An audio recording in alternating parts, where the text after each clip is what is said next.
ঢাকার মধ্যে প্রকাশ্য দিবালোকে পাথর মেরে মানুষকে হত্যা করা যায় এবং মিডিয়া দিয়ে সেটা ধামাচাপা দেওয়া যায়, তাহলে নির্বাচনের সময় সারা বাংলাদেশে হাজার হাজার কেন্দ্রে কত পাথর মারা হবে, কত গুলি করা হবে, তখন যে মিডিয়া কি করবে তা আমাদের বুঝ হয়ে গেছে। এই মিডিয়ার উপরে ভরসা করে বাংলাদেশের নির্বাচন তো দূরের কথা, সামনের কোনো কাজেই যাওয়া যাবে না যতক্ষণ না পর্যন্ত মিডিয়ার সংস্কার করা যাবে, যতক্ষণ না পর্যন্ত পুলিশের সংস্কার করা যাবে। তো সরকারকে বলি, এই যে গত এক বছরে আগের মিডিয়াগুলো তো সবাই মিলে কম বেশি আওয়ামী লীগকে চাটতে হয়েছে, ইচ্ছায় অনিচ্ছায়। আপনি গত এক বছরে কয়টা নতুন মিডিয়া আনতে পারছেন যারা জুলাইয়ের ন্যারেটিভ নির্মাণ করবে? আপনি সেইটা পারেন নাই। আপনি মামলা দায়ের করতে পারেন নাই।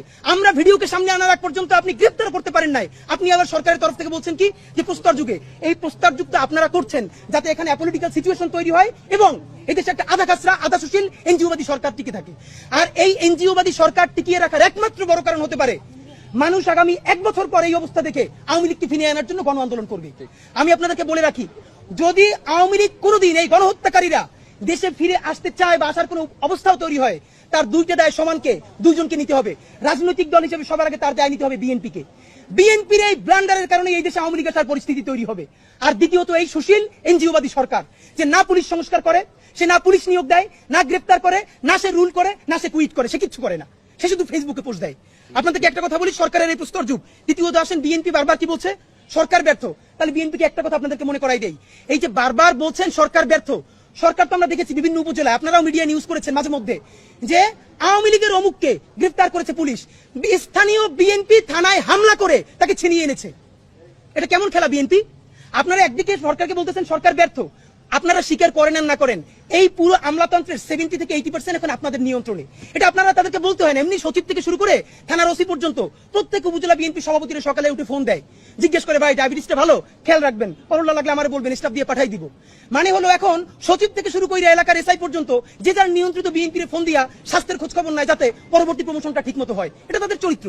এই সরকার তো আপনাদের নিয়ন্ত্রণে, আপনাদের আমলাতন্ত্র সেটআপ এটা নিয়ন্ত্রণে। এটা আপনারা মানে যখনই ভালো কিছু সেটা বিএনপির, যখনই খারাপ কিছু সেটা সরকারের। এই বিচারিতা কেন? মেনে নিলাম সরকারের ব্যর্থতা। তাহলে সরকার যখন গ্রেফতার করে, পুলিশ যখন গ্রেফতার করে, কিছুদিন আগে পত্রিকা এসেছে আপনারা দেখেছেন না, থানার মধ্যে ঢুকে ওসির রুম তছনছ করে স্থানীয় বিএনপি কর্মীরা তারপরে তাদের আসামি ছাড়িয়ে নিয়েছে। মানে মামলা করলে, গ্রেফতার করলে থানার ওসির রুম গিয়ে ভাঙবেন, আর যদি গ্রেফতার না করে তাহলে বলবেন যে সরকার ব্যর্থ। আসলে আপনারা চানটা কি? আপনাদেরকে এখানে একটা কথা আমাদেরকে একটু খুব মনে করিয়ে দেওয়া জরুরি। খেয়াল করেন, আসামি যে 19 জন, এর মধ্যে 3 থেকে 4 জনের তো বিএনপির সাথে সংশ্লিষ্টতার ব্যাপারে এছাড়ের মধ্যেও আছে। ইতিমধ্যে যুবদল থেকে বলা হয়েছে যে এই মামলার যারা আসামি, প্রধান আসামিদেরকে আড়াল করে দিয়ে অন্যদেরকে আনা হয়েছে। আমরা ডিএমপির কাছে স্পষ্ট ব্যাখ্যা চাচ্ছি। যুবদল যে বলছে যে এই মামলার যারা প্রধান আসামি তাদেরকে শেষে রাখা হয়েছে, তাহলে এই ব্যাপারে আপনাদের ব্যাখ্যা আমরা খুবই দ্রুত জানার চেষ্টা করছি। একটা কথা বলবার ব্যাপার, যিনি মারা গেছেন ভিকটিম সোহাগ, তিনি যুবদলের রাজনীতির সাথে সংযুক্ত ছিলেন। ইতিমধ্যে তার একটা ফেসবুকে ছবি আপনারা দেখেছেন, যুবদলের নেতা নয়নের পিছনে উনি একটা প্রোগ্রামে দাঁড়িয়ে আছেন। যুবদলের যে কোনো একটা স্টেজে আপনি আর আমি গিয়ে উঠতে পারবো না, এটা ন্যূনতম একটা কোরাম মেনটেন করতে হয়। Very good. সব থেকে বাজে জিনিসটা কি জানেন? বিএনপির আন্তর্জাতিক বিষয়ক সম্পদ সেলে আসছেন, আমরা আপনাকে এটা খোলামেলা বলি, মানে কিছু মানুষের নতুন মুখ দেখে আমরা এত হতাশা হয়েছি, জীবনে এত হতাশার মধ্যে আমরা যাই না। এর মধ্যে বিএনপির অ্যাপোলো ভাই, ওনাদের লেখাপড়া, ওনাদের বোঝাপড়া আমরা সম্মান করতাম, ওনাদের বোঝাপড়া। এই জুলাইয়ের পর ওনাদের চেহারা দেখলে জাস্ট নিজেদের মহিলা যাইতে মনে চায় যে এই মানুষগুলোর আমরা সম্মান করছি। উনি কালকে একটা পোস্ট দিয়েছেন আপনাদের উদ্দেশ্যে যে এই লোক ছিল হাজী সেলিমের লোক, এদেরকে আপনারা বলতেছেন, ব্যবসায়ী বলতেছেন। প্রথম কথা, যদি কেউ হাজী সেলিমের লোকও হয়, এর মানে হইল তার পিঠে মাইরে ফেলান যাবে। অথচ আমরা বলেছি কেউ যদি আওয়ামী লীগের বাপও হয়, সে যদি কোনো ক্রিমিনাল অফেন্স না করে, তার বিরুদ্ধে মামলাও দেওয়া যাবে না। এটা তো আমরা স্পষ্ট বলেছি। নাম্বার 2, এইখানে তিনি আরেকটা ন্যারেটিভ নির্মাণের চেষ্টা করছেন। বিএনপির অনেক ভাইয়েরা মিলে, আফসোস হয় তাদের জন্য। আপনারা বলবার চেষ্টা করছেন কি যে তিনি আজকে হাজী সেলিমের লোক। তাহলে প্রথম কথা হলো, হাজী সেলিমের লোক কিভাবে যুবদলের স্টেজে উঠলো? তাহলে আপনারা এনসিপিতে বলেন আওয়ামী লীগ পুনর্বাসন করে, আপনারা জামাতে বলেন আওয়ামী লীগ পুনর্বাসন করে, তাইলে আপনি এবার উত্তর দেন। আপনি বলতেছেন সে হাজী সেলিমের লোক, আমরা তারা দেখতেছি যুবদলের নয়নের পিছনে স্টেজে কয়শো কোটি টাকা খাইয়া আপনারা এই আওয়ামী লীগ দেখে বিএনপিতে জায়গা দিতেছেন। বলেন আপনারা কে কে কোন কোন মিডিয়ায় ডিরেক্টর পদে ঢুকে কত লাখ টাকা বেতন পাইয়া এখন সুশীল হয়ে গেছেন, এগুলো আমাদের জানা আছে। নাম্বার 2, রুমিন ফারহানা আপা, XYZ আরো অনেকে, বিএনপি সব এখন ভদ্র হয়ে গেছে।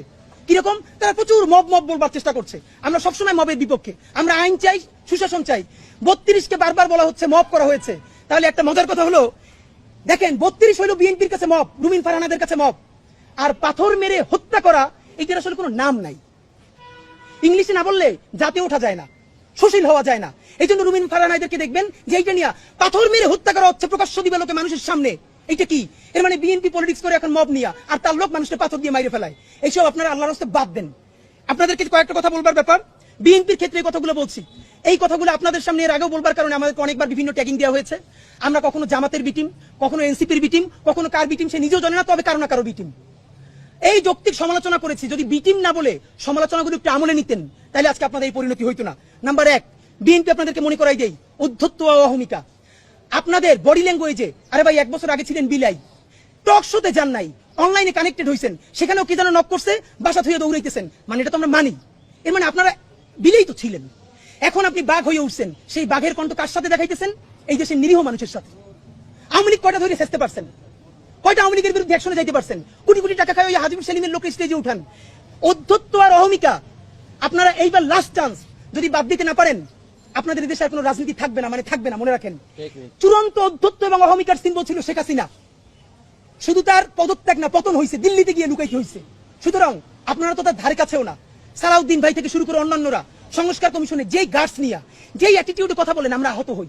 আমরা আপনাদেরকে শ্রদ্ধা করতে চাই। সালাউদ্দিন ভাই, আপনি গুম ছিলেন, বিএনপির কত মানুষের জীবন মেসাকার হয়ে গেছে, তাদেরকে ইন্টারভিউ করে দেখেন। প্রত্যেকটা মানুষ বিএনপির এই আচরণে, যারা বিএনপির জন্য জীবন দিছে, তারা আহত, তারা কাউকে বলতে পারে না। আমাদের অগণিত বিএনপি কর্মীরা ধরে বলে, ভাই আপনারা যেটা বলেন এইটা শতভাগ সত্য, একটা দলের কাঠামোর মধ্যে আছে, বলতে পারতেছি না, কিন্তু এভাবে নেওয়া যায় না। আপনারা কাদেরকে বুদ্ধিজীবী বানাইছেন? তো এই অধ্যত্ব আর অহমিকা থেকে বের হন। নাম্বার 2, এর কথা না বললেই না, বললে খুব মানে এটা ছোট মনে হয়, তবুও এই যে যুবদলের নয়ন সাহেব, এর কাজই হলো সম্ভবত উনি বিএনপির থাপড়ানো বিষয়ক সেক্রেটারি। যারে ভাই তার থাপড়ায় কি অ্যাটিটিউড ভাই! বিএনপির বিরাট সমাবেশ, সে হাঁটতেছে, সামনে একজন আইসক্রিমওয়ালা সমানে থাপড়াইতেছে। ওমা কি আনন্দ! স্টেজের সামনে এক ভদ্রলোক তার মাথার উপর থাপ্পড় দিতেছে। ব্যাপার হলো যে সে থাপড়াইতেছে, এইটা ভিডিওতে মানুষ মিডিয়ায় দেখতেছে, বিএনপি এইটার বিরুদ্ধে কোনো অবস্থান নিছে? অফিসিয়ালি তারে বলছে যে এরকম থাপড়াথাপড়ি সে কেন করে? সে এটাকে এনজয় করতেছে। এর মানে হলো বিএনপির বিরুদ্ধে আমরাও যদি বলি, আমাদেরকে এরকম থাপড়ানো হবে।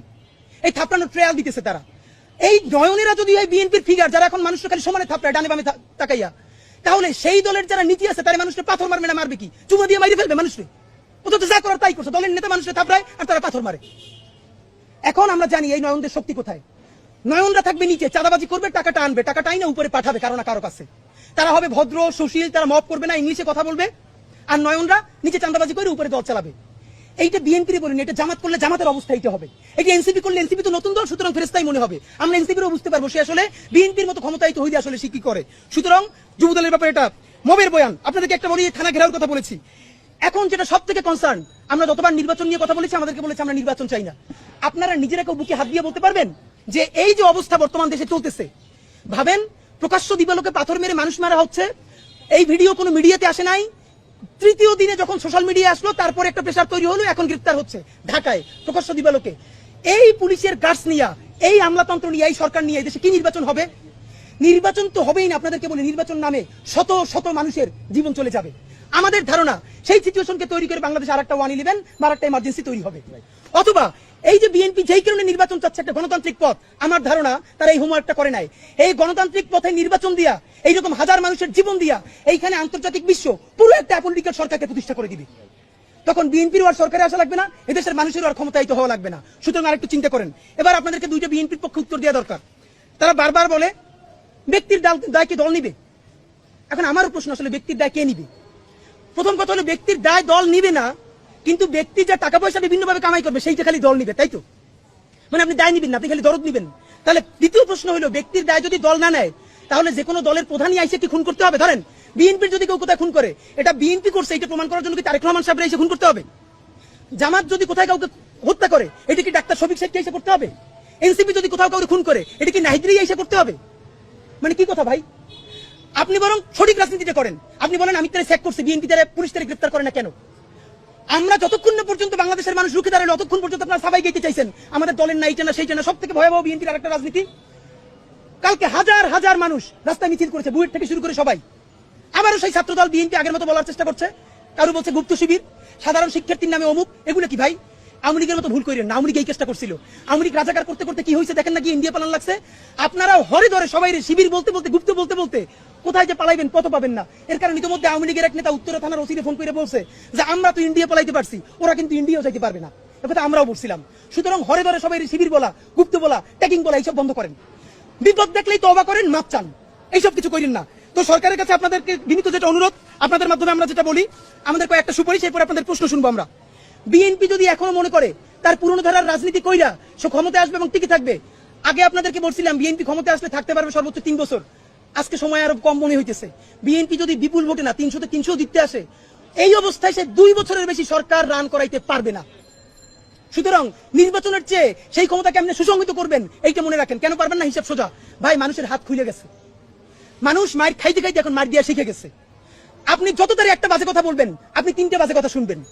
এমন অবস্থা হইতে পারে আপনারা সংসদে বসে যদি দেশবিরোধী আইন করেন, মানুষ নিজের জানমালের কথা ভাইবা সব বন্ধ কইরা সংসদে গিয়েও আপনাদেরকে পিটাইতে পারে। আপনারা তখন যত ইংলিশে মব বলার চেষ্টা করেন, তাতে আপনারা টিকতে পারবেন না। সুতরাং আপনারা জনতার রাজনীতিতে ফিরেন। কেমনে জনতার রাজনীতিতে ফিরবেন? এই যে অনেক লোক আছে এই ভাবনিয়া জুলাইয়ের ঘোষণাপত্রের ব্যাপারে আপনারা ভালো কথা বলতে চান না, জুলাইয়ের সনদকে আপনারা অত গুরুত্ব দিতে চান না, বলেন এটা আবেগের ব্যাপার না। বিএনপির একটাই পরিত্রাণের উপায়, আপনাদের মাধ্যমে বলতে চাই, ভালোবাসা লাশ সমালোচনাটা করি। যা হইছে আপনারা রাষ্ট্রের কাছে বলেন সর্বোচ্চ বিচার আপনারা চান, ইতিমধ্যে চেয়েছেন, গুড। কিন্তু এই যে প্রতিবার বহিষ্কার করেন, কয়দিনের জন্য বহিষ্কার? এইসব বন্ধ করেন, চিরদিনের জন্য বহিষ্কার করেন। নাম্বার 2, এই দেশে এখন নতুন করে আপনারা রাজনীতি শুরু করেন, জুলাইয়ের রাজনীতি। কিভাবে করবেন?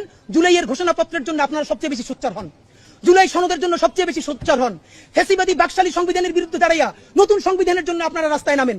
আপনারা যদি জুলাইয়ের ঘোষণাপত্র, জুলাই সনদ, নতুন সংবিধান এবং ফ্যাসিবাদ বিরোধী রাষ্ট্র কাঠামো ভাঙা নতুন বাংলাদেশ নির্মাণের রাজনীতিতে নামতে পারেন, তাইলে আপনারা দেশের রাজনীতিতে ভ্যালিড থাকবেন, প্রাসঙ্গিক থাকবেন। যদি না করতে পারেন, তাইলে মুসলিম লীগ আর আওয়ামী লীগের পরিণতি হবে। মুসলিম লীগ কেউ মারে নাই, রাজনীতির ভুলের কারণে নাই হয়ে গেছে। আর যেই দেশের নেতৃত্বে এই দেশ স্বাধীনতা হয়েছে মাত্র 54 বছর আগে, সেই দল সবকিছু নিয়ে পালাইছে। সুতরাং আপনারা তো তার অনেক পরের দল। যদি পারেন নয়া রাজনীতি শুরু করেন, ওইসব রাজনীতি বন্ধ করে। আর নইলে পরিণতি কি হবে এটা ভালোবেসে বললাম। এবং সব থেকে খারাপ লাগে যে এই দলটার সাথে শহীদ জিয়ার নাম জড়িত, বেগম জিয়ার নাম জড়িত, এই দলটার এইরকম করুণ পরিণতি হবে, এটা চিন্তা করতেই খারাপ লাগে। আমাদের ধারণা এইরকম যদি বিএনপি এখনো তাদেরকে না শুধরায়, বেগম জিয়ার মৃত্যুর সাথে সাথে বাংলাদেশের রাজনীতি থেকে বিএনপি বিদায় ঘটে যাবে। এখনো বিএনপি যেটুকু না সেটা বিএনপির বেগম জিয়ার নামে, বেগম জিয়ার মৃত্যুর সাথে সাথে বাংলাদেশ থেকে কিন্তু বিএনপি নাই হয়ে যাবে। কিন্তু সেটা আমাদের জন্য খুব আনন্দের সংবাদ না, কারণ ভারতীয় আধিপত্যবাদ বিরোধী লড়াইয়ে শহীদ জিয়ার এবং বেগম জিয়ার বিএনপিও আমাদেরকে লাগবে। এবং আপনাদেরকে সরকারের প্রতি একটাই কথা, অতি দ্রুত নতুন পুলিশ নিয়োগ করেন। এবং আপনারা সরকার এতদিন বিএনপি আপার হ্যান্ড নিয়ে নিছিল সরকারের কাছে, সরকার কোনোভাবে বিএনপিকে ম্যানেজ করতে পারতেছিল না। You get the upper hand. আপনি এবার বিএনপির বলেন এইটা রাজি হন, জুলাইয়ের পক্ষে থাকেন, ঘোষণাপত্র দেন, সনদ দেন, নতুন সংবিধান চান, না করলে বিএনপি নিজেই চাপে পড়ে যাবে। সুতরাং বাংলাদেশের জনগণের প্রতি সর্বশেষ অনুরোধ, এই যে সকল বাংলাদেশের জনগণের প্রতি, এই জুলাই এই বাংলাদেশের স্বাধীনতার সার্বভৌমত্ব আমরা কোনো একক রাজনৈতিক দলের কাছে ছেড়ে দেই নাই।